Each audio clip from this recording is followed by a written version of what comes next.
A hidden world exists beneath the internet we use every day. A world beyond Google, beyond Facebook, beyond everything you think you know about the web. It's called the dark web. But what really happens there? Is it illegal? Or is it just misunderstood? Today, we uncover the truth. First question arises in your mind: what is the dark web? To understand the dark web, we need to first understand the internet itself.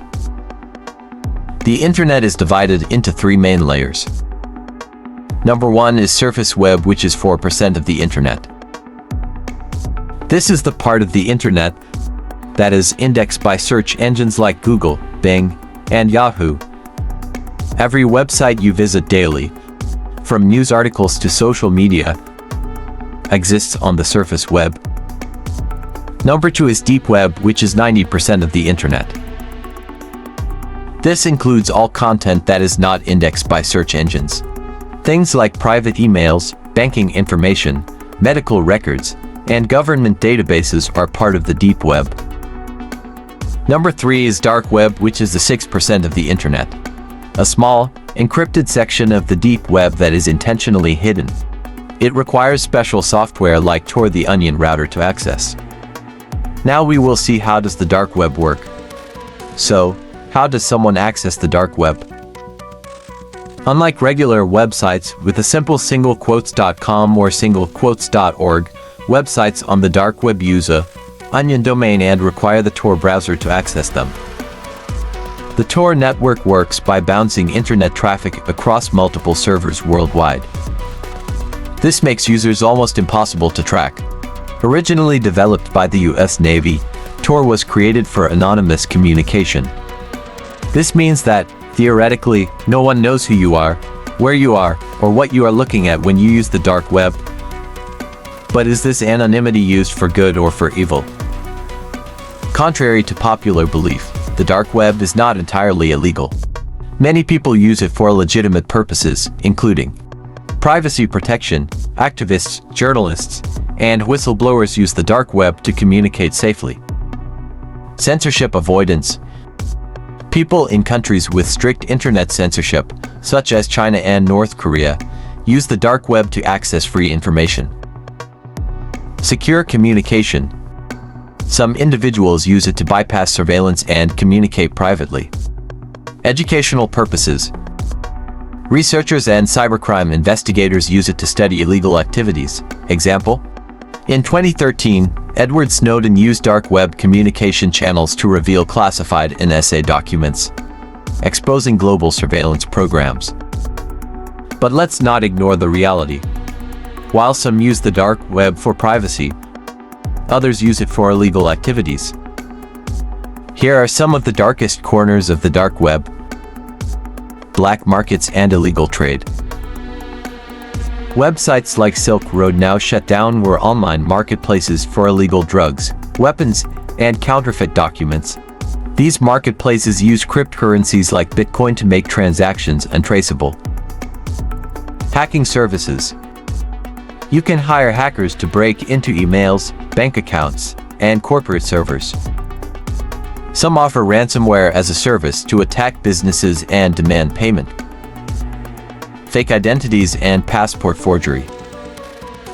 Stolen credit cards, fake passports, and counterfeit money are sold here. Hitman services, real or fake. There are websites that claim to offer contract killing services, though many are scams designed to steal money from desperate clients. Human trafficking and exploitation. Some of the worst crimes, including human trafficking and child exploitation, have been linked to the dark web.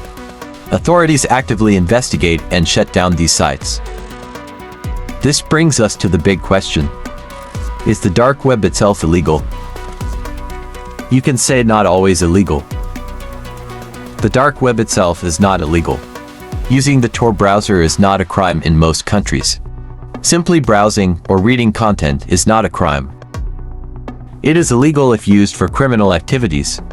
Buying drugs, weapons, stolen data, or hiring criminals is illegal. Running an illegal dark web marketplace can result in life imprisonment. Many countries have strict laws against illegal dark web activities. In the US, the FBI actively investigates and arrests people involved in dark web crimes. Other countries like China and Russia have strict anti-Tor regulations. Governments and law enforcement agencies worldwide are constantly trying to shut down illegal activities on the dark web. But how do they do it? 1. Undercover operations. The FBI has undercover agents posing as buyers and sellers to catch criminals. 2. Seizing websites. Authorities have shut down major dark web marketplaces such as Silk Road, Alphabet, and Handsome Market. 3. Tracking cryptocurrency transactions. Even though Bitcoin is used for anonymity, law enforcement can track transactions through blockchain analysis. 4. Arresting dark web criminals. In 2020, a major dark web child exploitation ring was dismantled, leading to 337 arrests worldwide. Most of you are thinking about should you visit the dark web? If you are curious about the dark web, you might be wondering, is it safe to explore? Dangers of visiting the dark web. Malware and viruses. Clicking the wrong link can infect your computer. Hacking threats. Cybercriminals target inexperienced users. Government surveillance, your activity may be monitored. Illegal content. You may accidentally stumble upon disturbing material. If you decide to explore, always use extreme caution. Never enter personal details. And never download unknown files. The truth about the dark web. So, what is the truth? Is the dark web a lawless world, or is it just misunderstood? The dark web itself is not illegal. It has both legal and illegal uses. It is a tool, and like any tool, it depends on how people use it. While it can protect privacy and free speech, it also enables serious crimes. The choice of how it is used, for good or for evil, is up to the user. What do you think about the dark web? Have you ever visited it? Share your thoughts in the comments below. Subscribe to Unknown Investigator for more deep investigations into the world's greatest mysteries.